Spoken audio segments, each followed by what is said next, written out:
વડોદરાના સુરસાગર તળાવમાં ફરી એક વખત અસંખ્ય માછલીઓના મોત નિપજતા જીવદયા પ્રેમી તેમજ સ્થાનિકોમાં તંત્ર પ્રત્યે નારાજગી વ્યક્ત કરવામાં આવી રહી છે. વડોદરાના સુરસાગર તળાવમાં ફરી એક વખત અસંખ્ય માછલીઓના મોત નિપજતા સ્થાનિકો તેમજ જીવદયા પ્રેમીએ તંત્ર વિરુદ્ધ નારાજગી દર્શાવી.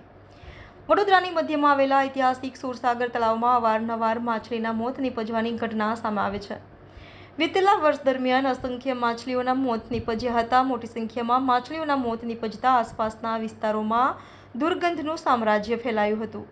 તેવી જ ઘટના ફરી એક વખત સર્જાઈ છે. પાલિકા તંત્ર દ્વારા મળેલ માછલીઓને બહાર કાઢવાની પ્રક્રિયા આરંભી છે, પણ ચોક્કસપણે આ સમસ્યાનું નિરાકરણ લાવવામાં નિષ્ફળ નિવૃત્તિ હોય તેમ જણાઈ આવે છે. સુરસાગર તળાવમાં માછલીઓનું મરણનું મુખ્ય કારણ શું તે શોધવામાં પાલિકા તંત્ર એક હદે નિષ્ફળ નીવડી હોય તેમ જણાઈ આવે છે. સુરસાગર તળાવમાં ફરી એક વખત અસંખ્ય માછલીઓના મોત નિપજતા જીવદયા પ્રેમીઓમાં તંત્ર વિરુદ્ધ નારાજગી જોવા મળી છે.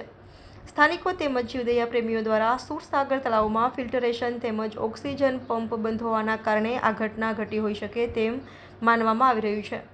સ્થાનિકો દ્વારા જણાવવામાં આવ્યું હતું કે માછલીઓને ચણ નાખવા આવતા લોકોએ પણ મેદાના પદાર્થ માછલીઓને ખાવા માટે નાખવા ના જોઈએ.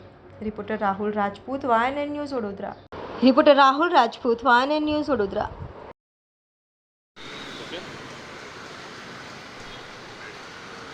બેન, આજે સુરસાગરમાં અસંખ્ય માછલીઓના મોત થયા છે. ખૂબ જ દુઃખ પણ વ્યક્ત કરી રહ્યા છે. તમે શું કહેશો? હું એવું કહેવા માંગીશ, હું VMCને થોડી રિક્વેસ્ટ કરવા માંગીશ કે એકચ્યુઅલીમાં અહીંયા જે દુર્ગંધ આવી રહી છે અને પ્લસ જે ફિલ્ટર થઈ રહ્યું હતું પહેલાં પાણીનું એ થઈ નથી રહ્યું.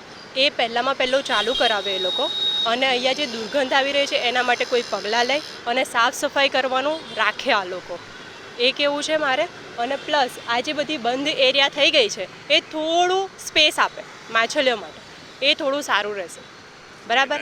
અને બીજું કે આપણે આ જે ખવડાવવા આવી રહ્યા છે, બરાબર, એ લોકોને પણ એક વિનંતી કરી રહી છું કે આપણે મેદાની વસ્તુ ખવડાવવાનું બંધ કરી દો. ઘઉંના લોટની કાં તો બાજરીના લોટની કંઈ પણ તમે હેલ્ધી વસ્તુ ખવડાવો, કેમ કે એનો પણ જીવ છે. જેવો તમારો જીવ છે એનો પણ જીવ છે. એટલે મહેરબાની કરીને ઘઉંના લોટની વસ્તુઓ ખવડાવો, એ મારી વિનંતી છે. નિતિક્ષા મહર્ષિ. Subscribe now and press the bell icon. Never miss an update.